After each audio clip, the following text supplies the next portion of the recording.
બસ હવે ચર્ચા બંધ. ચાલો આગળ ઓલી બુકમાં આપણે માનાંક વિશે લખતા હતા ત્યાંથી આપણે વધીએ. ઉકાળો ફટાફટ ભાઈ બધા સમય બગાડો નહીં.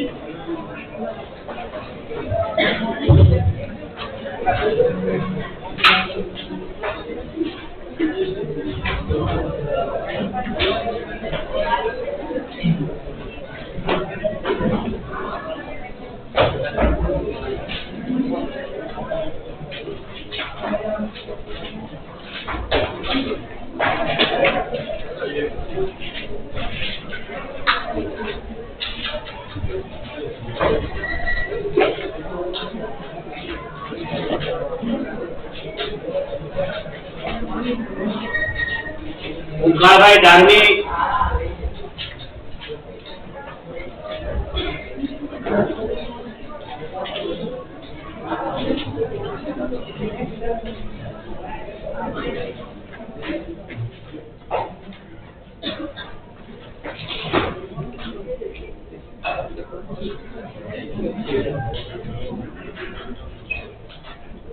માનાંક ને આપણે એનો અર્થ જેવું લખ્યું ને દાખલા તરીકે કરી એમાં આગળ નીચે લખો. નીચે ફકરો પાડીને એવું લખો કોઈ ચોક્કસ વાસ્તવિક સંખ્યા કોઈ ચોક્કસ વાસ્તવિક સંખ્યા a કોઈ ચોક્કસ વાસ્તવિક સંખ્યા a અને તેની નજીકની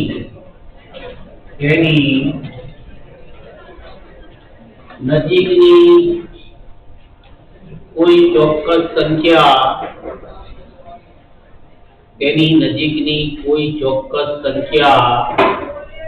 ડેલ્ટા ને ડેલ્ટા આપણે આ રીતે ઠળિયાનો ઠ લખતા હોય એમ લખવાનું.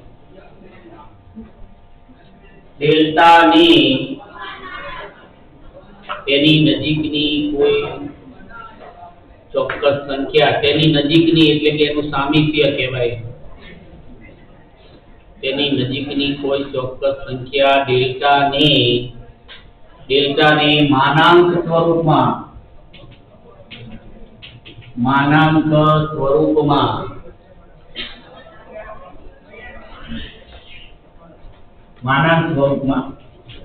x minus a less than delta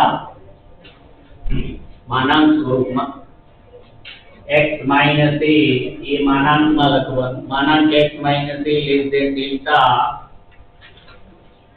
વડે દર્શાવાય છે એમ લખી નાખીએ.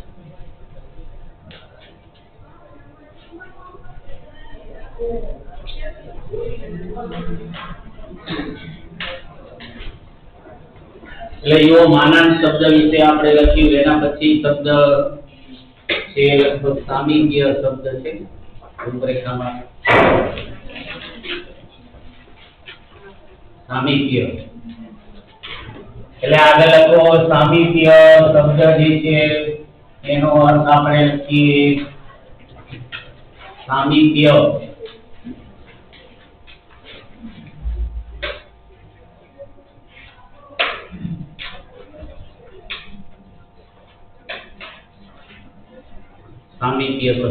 સામીપ્ય સમીપ હોવું, નજીક હોવું. એટલે એ રીતે લખો કોઈ ચોક્કસ વાસ્તવિક સંખ્યા એનો અર્થ કોઈ ચોક્કસ વાસ્તવિક સંખ્યા એની એ બીજી એબીસીડી નો લખજો. કોઈ ચોક્કસ વાસ્તવિક સંખ્યા એની ડાબી કે જમણી બાજુની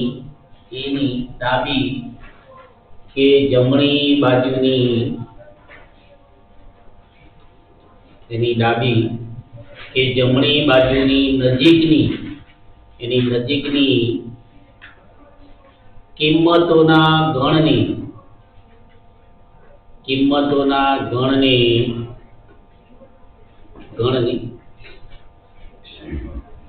એનું સામીપ્ય કહેવાય છે. જે સંખ્યા એ છે એનું સામીપ્ય તરીકે એને ઓળખવામાં આવે છે.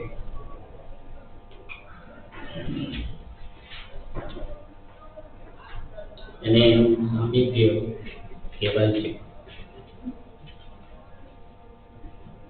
એ તો આપણે સમજી શકીએ. ધારો કે 3 હોય તો 3 ની આજુબાજુની જે નજીકની સંખ્યાઓ આપણે લઈએ, બરાબર ને? જમણી બાજુની હોય તો 3.1, 3.01 એવી રીતે. ડાબી બાજુની તમે લો તો એની 3 ની નજીકની કિંમત આપણે 2.9, 2.09 એવી સંખ્યાઓ જે હોય એને એનું સામીપ્ય કહેવાય. પછી આગળ લખો એનું ડેલ્ટા સામીપ્ય. એમ લખો એનું ડેલ્ટા સામીપ્ય.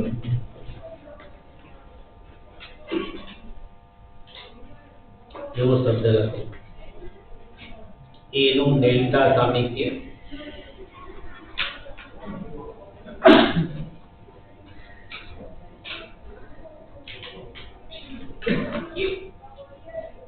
એમાં લખો વાસ્તવિક સંખ્યાઓ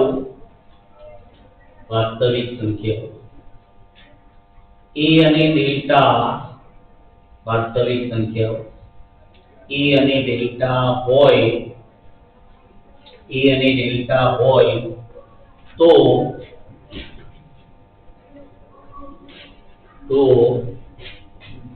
કૌંસમાં લખો a માઈનસ ડેલ્ટા અને a plus delta. a minus delta અલ્પવિરામ કરીને a પ્લસ ડેલ્ટા વચ્ચેના વિવૃત અંતરાલની, એની વચ્ચે જે કિંમતો આવતી હોય, વચ્ચેના વિવૃત અંતરાલની,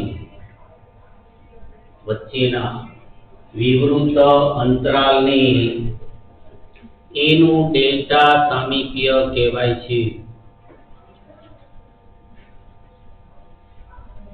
વચ્ચેના વિવૃત અંતરાલની એનું ડેલ્ટા સામીપ્ય કહેવાય છે. તેને સંકેતમાં n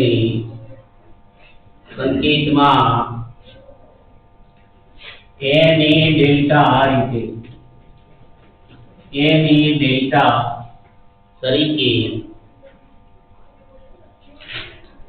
ડેલ્ટા તરીકે દર્શાવાય છે એને સંકેતમાં.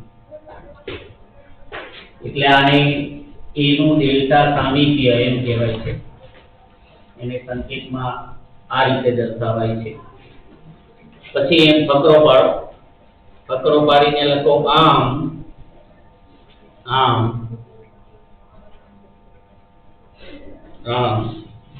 કોઈ ચોક્કસ વાસ્તવિક સંખ્યા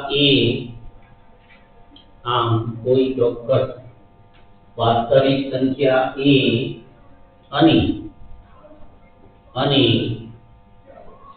તેની નજીકની વાસ્તવિક સંખ્યા ડેલ્ટા,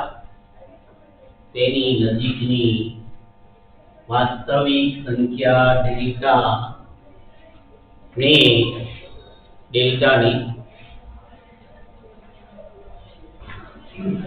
જુદા જુદા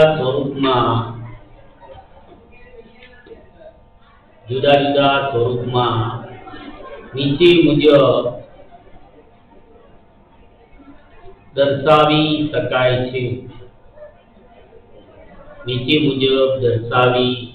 છે. એમ કરીને નીચે પહેલું લખો એનું સામીપ્ય સ્વરૂપ. એ અને ડેલ્ટા એને આપણે સામીપ્ય સ્વરૂપમાં બતાવવું હોય તો જે હમણાં આપણે લખ્યું એ રીતે n a ડેલ્ટા, આ એનું સામીપ્ય સ્વરૂપ. e અને ડેલ્ટા n a ડેલ્ટા વડે એને દર્શાવાય. પછી એનું માનાંક સ્વરૂપ હમણાં આપણે સંકેતમાં મેં તમને લખાયું e અને ડેલ્ટા. આ બધા આપણે ટૂંકા દાખલા આના આવશે સ્વાધ્યાયની અંદર તમારે આના ટૂંકા દાખલા આવશે. વિભાગ B છે, C છે. માનાંક સ્વરૂપ એનું આપણે આ x - a less than delta માનાંક સ્વરૂપ.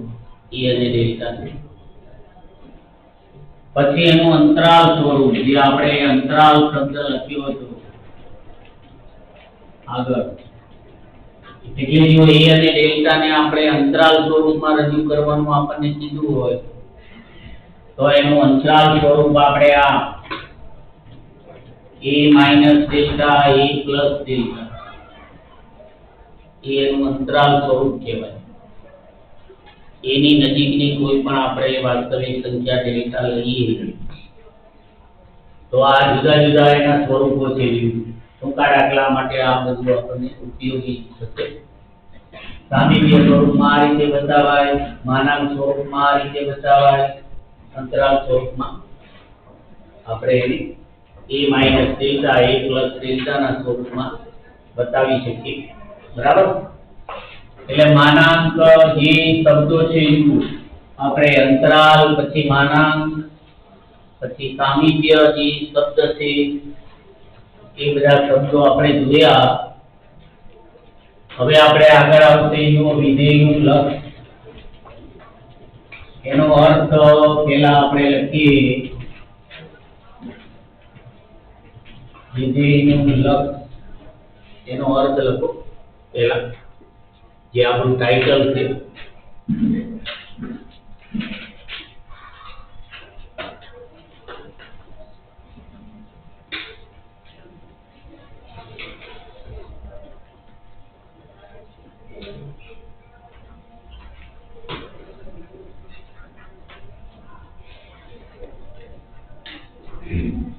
अर्थ लखो कोई चौक्कस वास्तविक संख्या, कोई चौक्कस वास्तविक संख्या x, कोई चौक्कस वास्तविक संख्या x ए संख्या a नी વધુ નજીક ને નજીક જાય, સંખ્યા એની વધુ નજીક ને નજીક જાય, નજીક જાય એટલે કે x2a હોય. આમ એને બતાવાય સંકેતમાં. એટલે x જે છે એની વધુ નજીક ને નજીક જાય છે એનો મતલબ થાય. x2a હોય બરાબર, પાછળ હોય ત્યારે પછી એવું લખો ત્યારે વિધેય f of x, એનું જે વિધેય છે એ f of x એ ત્યારે વિધેય f of x A l ની વધુ નજીક ને નજીક જાય છે. l બીજી એબીસીડી નો વર્ગ છે. વિધેય f of x A l ની વધુ નજીક ની નજીક જાય છે એટલે કે વિધેય f of x એ એટલે કે વિધેય f of x A l ને અનુલક્ષે છે તેમ કહેવાય. l ને અનુલક્ષે છે તેમ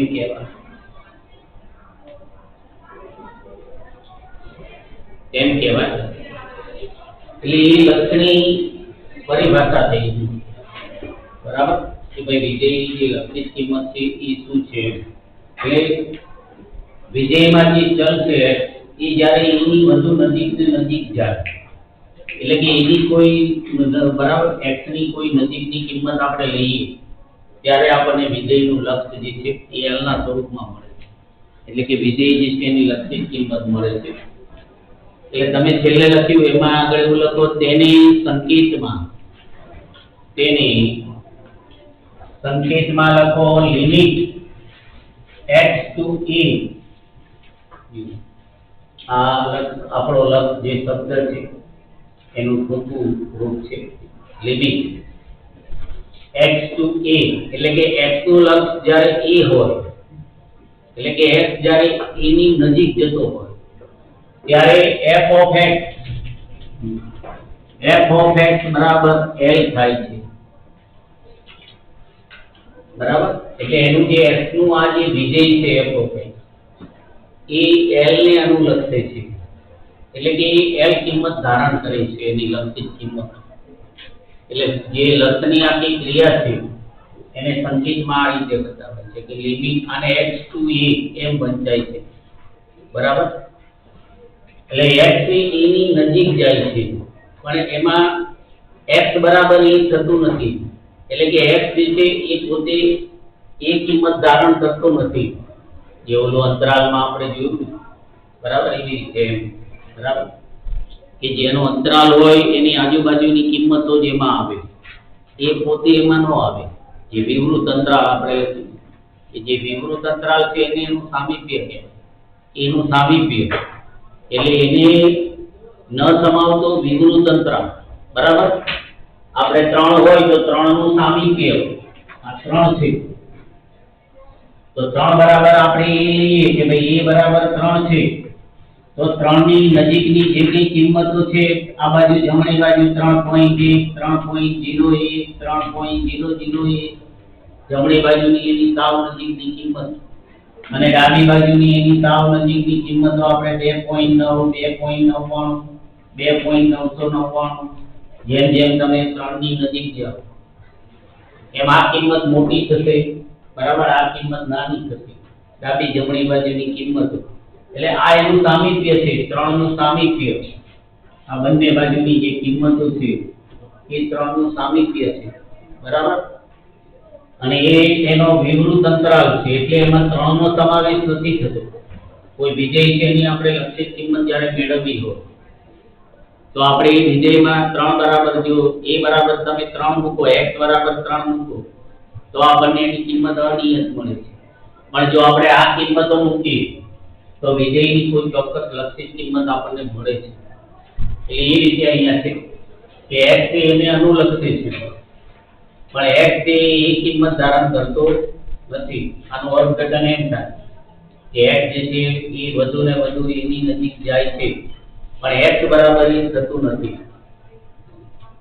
પછી એની કિંમત ગમે તે હોય 0 હોય 1 હોય 2 હોય 3 હોય માઈનસમાં હોય ઘન હોય ઋણ હોય છે ત્યારે વિધેયમાં એ કિંમત તમે એની મૂકો આની નજીકની કોઈ પણ કિંમત તો એનું લક્ષ આપણને મળે છે એમ એની લક્ષિત કિંમત l આપણને મળે છે બરાબર એટલે આપણે જે લક્ષ છે એનો અર્થ લખ્યો હવે એની વ્યાખ્યા જે છે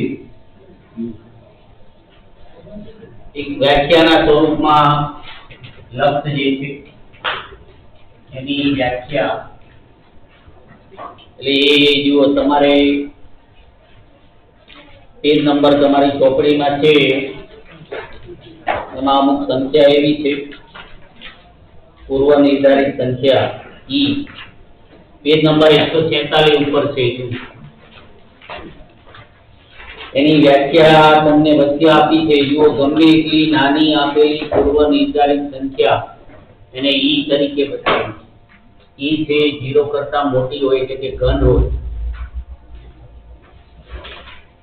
તો આપણે એવી ઘન સંખ્યા ડેલ્ટા શોધી શકીએ કે જ્યારે x - a ડેલ્ટા થાય જે માનાંક સ્વરૂપ છે એ બતાવ્યું ત્યારે x ની દરેક કિંમત માટે માનાંકમાં f of x - l અને લેસ ધેન e થાય છે તો x એને અનુલક્ષે છે એટલે x એને અનુલક્ષે ત્યારે વિધેય f of x A l ને અનુલક્ષે છે કેમ કહેવાય બરાબર એ લખી નાખો વ્યાખ્યા યાદ રહે તો રાખજો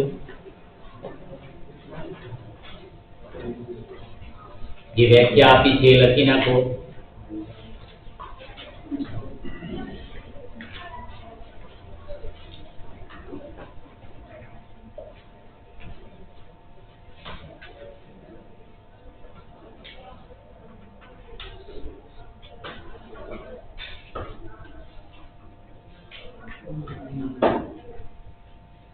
એટલે જે એમાં ઈ તમને બતાવ્યો છે એ સામીપ્યમાં આવતી બધી સંખ્યાઓનો સમૂહ છે ઈ પૂર્વ નિર્ધારિત સંખ્યા ઈ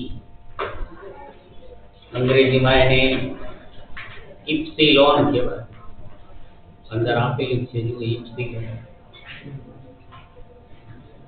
એટલે કે પૂર્વ નિર્ધારિત સંખ્યા પ્રાચલ કહીએ ને આપણે.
એટલે જો લક્ષની તમે જે વ્યાખ્યા લખી, હવે આપણે આગળનો જે થિયરીમાં મુદ્દો છે જો લક્ષ કે એના કાર્ય નિયમો.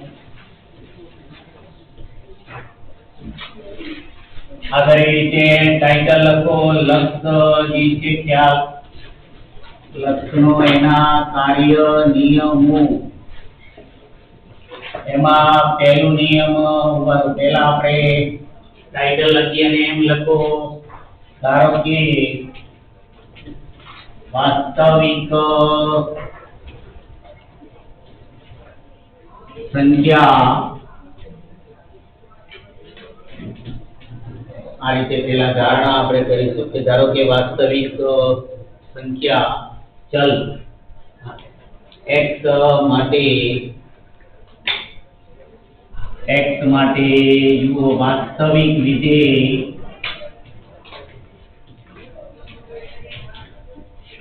f of x અને g of x હોય ત્યારે એટલે કે x ના જુદા જુદા બે વિધેય હોય એની પહેલા આપણે ધારણા કરવાની કે પહેલું વિધેય f of x અને બીજું વિધેય g of x બરાબર હોય ત્યારે આપણે પહેલો નિયમ લખો સરવાળાનો નિયમ.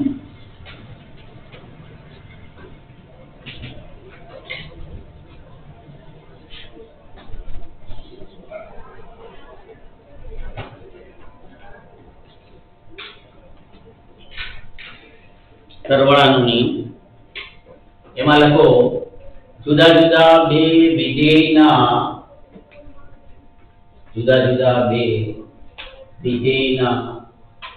જે પહેલા આપણે ધારણા કરી કે જુદા જુદા બે વિધેય હોય તો એના જુદા જુદા બે વિધેયના સરવાળાનું લક્ષ, એના સરવાળો જે આપણે કરીએ સરવાળાનું લક્ષ તે બે વિધેયના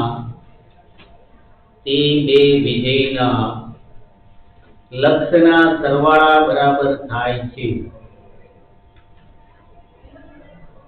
તે બે વિધેયના લક્ષના સરવાળા બરાબર થાય છે. એટલે કે કરીને લખો લિમિટ x to a પછી કૌંસમાં લખો f of x વત્તા g of x બરાબર l વત્તા m થાય. એટલે બંને વિધેયનું જે લક્ષ હોય, વિધેય f of x એનું લક્ષ l, આનું લક્ષ m, તો એ બે વિધેયના સરવાળાનું લક્ષ જો અહીંયા આ સરવાળાનું લક્ષ તે બે વિધેયના લક્ષના સરવાળા બરાબર થાય છે. બરાબર, શબ્દ જે છે એ રીતે છે. એ બે વિધેયનું જે એની જે લક્ષિત કિંમત હોય એનો તમે સરવાળો કરો તો એ સરવાળાના સ્વરૂપમાં આપણને બંનેની કિંમત સંયુક્ત કિંમત મળે છે. બરાબર, ખાલી મેં કીધું તો એમ ફોર્માલિટી છે. પ્રેક્ટિકલ દાખલામાં આપણે એવું કંઈ આવતું નથી. બરાબર, એ રીતે જાણો. પછી બીજો નિયમ એ જ રીતે લખો, બાદબાકીનો નિયમ.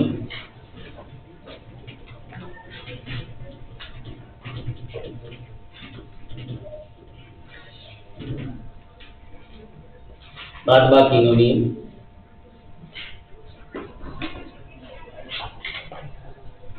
એમાં એ જ રીતે લખો, જુદા જુદા બે વિધેયના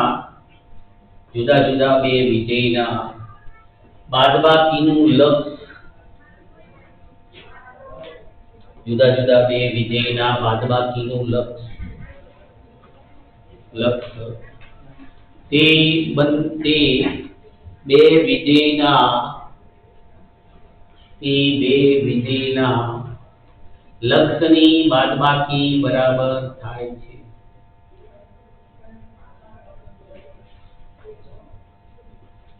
તે બે વિધેયના લક્ષની બાદબાકી બરાબર થાય છે. એટલે કે કરીને જેમ આપણે આ બતાવ્યું એમ બતાવવાનું, લિમિટ x to a કૌંસમાં લખો f of x minus g of x બરાબર l minus m થાય. સંકેતમાં એને એ રીતે બતાવવાનું બાદબાકીનો નિયમ કે x જ્યારે a ને અનુલક્ષે, f of a જ્યારે x ને અનુલક્ષે, આ m ને અનુલક્ષે, ત્યારે એની બાદબાકીનું લક્ષ જે છે એ રીતે મળે છે. પછી એ જ રીતે ત્રીજું લખો, ગુણાકારનો નિયમ. બધું આ રીતે જ લખવાનું છે. ત્રીજો નિયમ ગુણાકારનો નિયમ.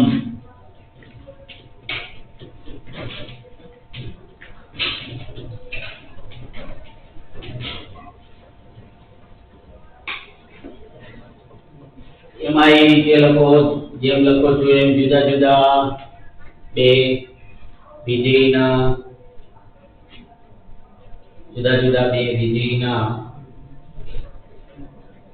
લક્ષનો ગુણાકાર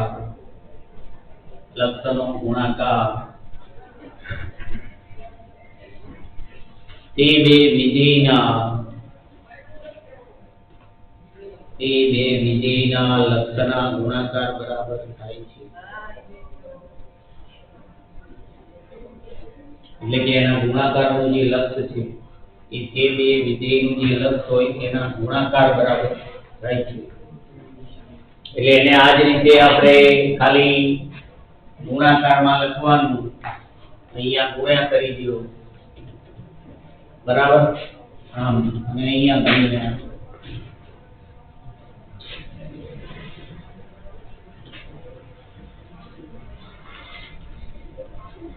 એમાં ગુણાકારની નિશાની બતાવવાની છે.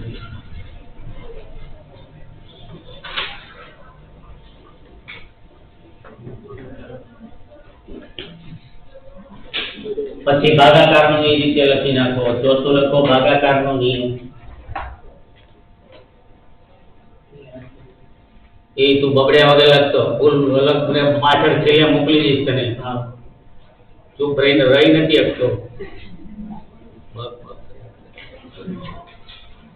ચોથું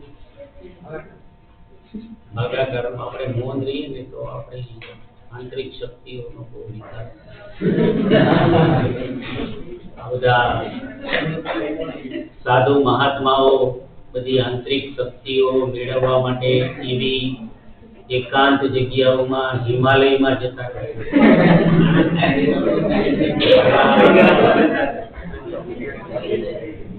ત્યાં આપણે મૌન રહીશું અને આપણી આંતરિક શક્તિઓનો વિકાસ એ લોકો હિમાલય જઈને ધ્યાન કરે છે, એટલે કે મૌન રહે છે.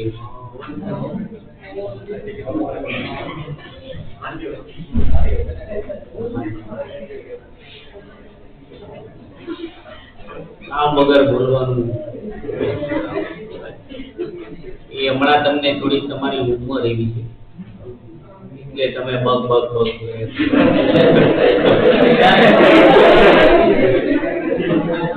જીવનમાં એવો સમય આવશે લોકો તમને બોલવાનું કહેશે તો તમે ખાલી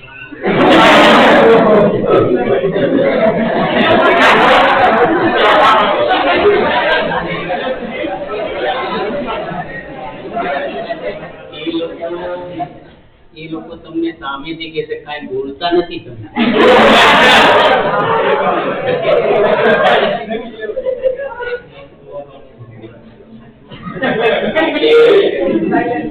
ત્યારે આપણને મૌનનો મહિમા જે છે સમજાઈ ગયો કે આનું મૌન રહેવામાં મજા છે, મજા છે. એમાં આપણો વિકાસ થાય. આપણને એવું લાગે છે કે આપણે આમને આમ તો નાશ થઈ જઈએ,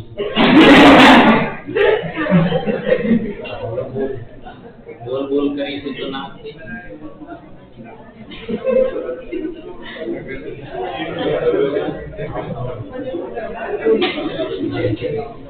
એટલે ભાગાકારનું લક્ષ્ય છે એમાં લખો, લખી નાખી લખો જુદા જુદા જુદા જુદા બે વિધેયના લખો ભાગાકારનું લક્ષ. જુદા જુદા બે વિધેયના ભાગાકારનું લક્ષ, ભાગાકારનું લક્ષ. તે બે વિધેયના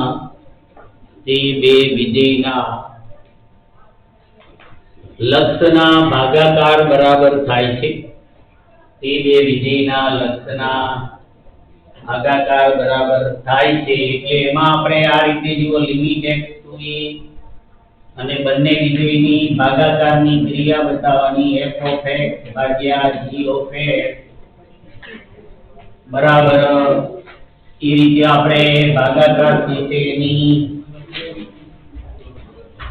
ક્રિયા જે છે બતાવો. બરાબર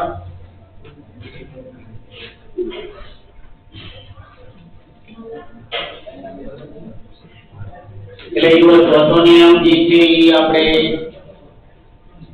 ભાગાકારનો લખ્યો. છેલ્લો પાંચમો નિયમ લખો અચળ સંખ્યાનો નિયમ. પાંચમો છેલ્લો અચળ સંખ્યાનો. આ જો પરીક્ષામાં એક ગુણમાં બહુ પૂછાય છે, ધ્યાન રાખજો. લક્ષનો અચળ સંખ્યાનો નિયમ જણાવો. બરાબર એમાં લખો કોઈ પણ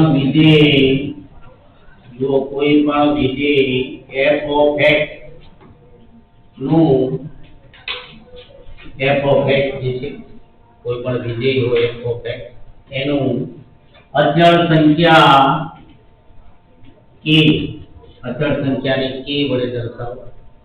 અચળ સંખ્યા k સાથેના અથવા k ના સાથેના લખો સાથેના ગુણાકારનું લક્ષ જે છે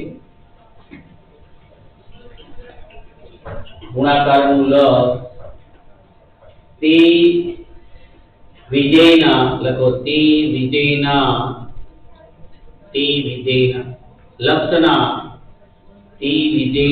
લક્ષના અચળ સંખ્યા સાથેના ગુણાકાર બરાબર થાય છે.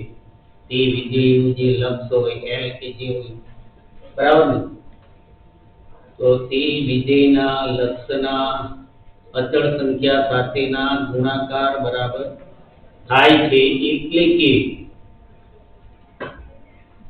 એટલે કે આ રીતે લખો limit x to a f of x ગુણ્યા k સબકું કરજો ગુણ્યા k બરાબર l ગુણ્યા k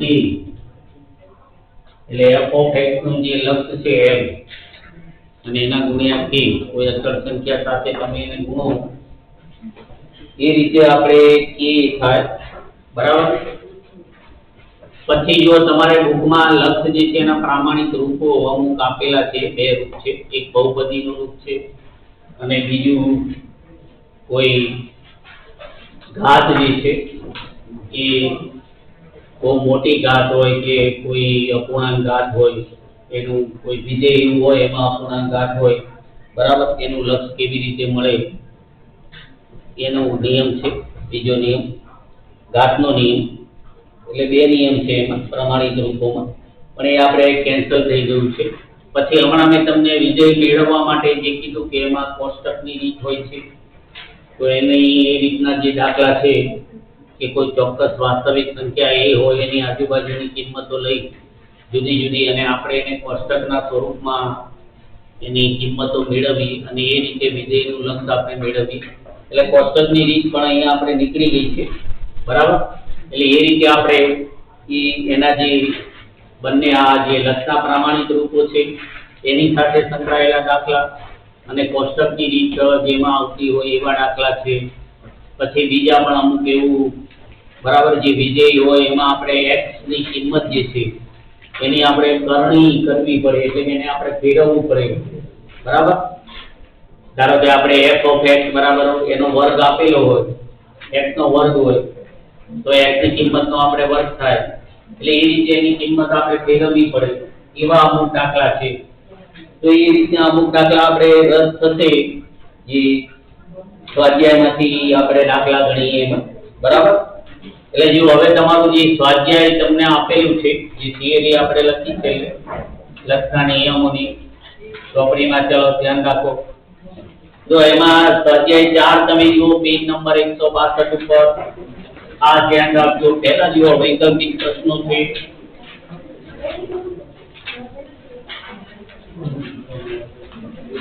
જો વૈકલ્પિક અવાજ નહીં બિલકુલ, જો વૈકલ્પિક પ્રશ્નો છે એમાં તમારે વિકલ્પોમાં 1 થી 9 વિકલ્પ કરવાના છે, ધ્યાન રાખજો.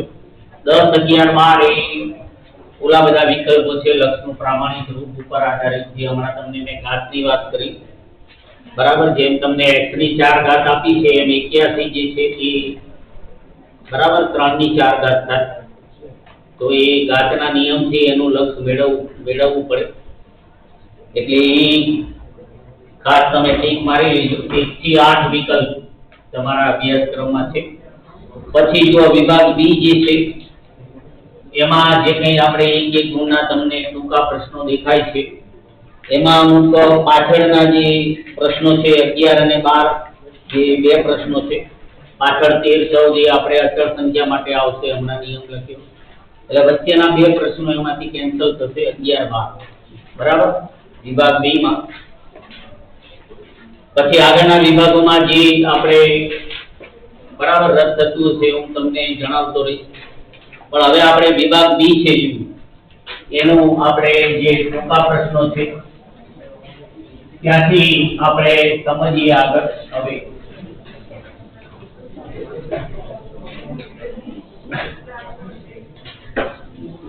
એટલે જુઓ તમારે જે થિયરી આપણે લખી એ તમે તમારી જો પાકી બુકમાં લખી હોય તો શરૂઆતમાં તો જે આપણે સ્વાધ્યાય 4 છે વિભાગ એ, તો એના મેં તમને 1 થી 9 પ્રશ્નો કીધા, એ તમે એનો જવાબ એમાં લખી નાખજો, એટલી જગ્યા છોડી દો. સ્વાધ્યાય 4 પહેલો વૈકલ્પિક પ્રશ્નો લખી નાખજો ઘરે જઈને, અને પછી આપણે જગ્યા છોડી અને આપણે આવશે જુઓ વિભાગ બી બરાબર.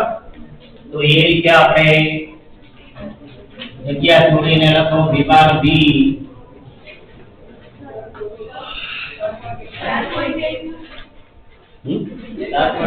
હા 4.1 છે ને એમાં ઓલા કોષ્ટક વાળા દાખલા છે, સોરી તો એ હા જોઈએ એ અવાજ નહીં કરો.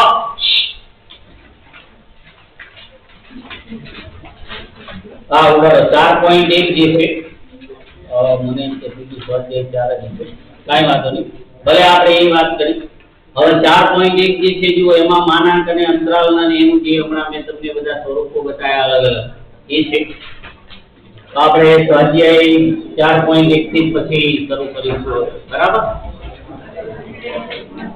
અને 4.2 છે તેમાં લગભગ તમારે કોષ્ટક વાળા દાખલા છે આ એ તમારે આખું રદ થઈ જાય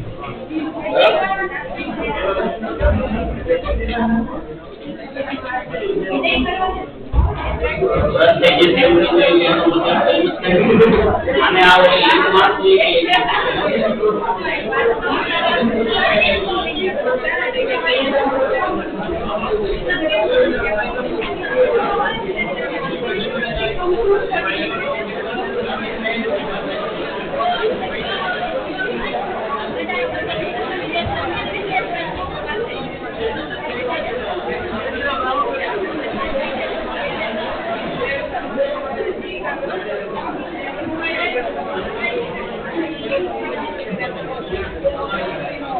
Thank you.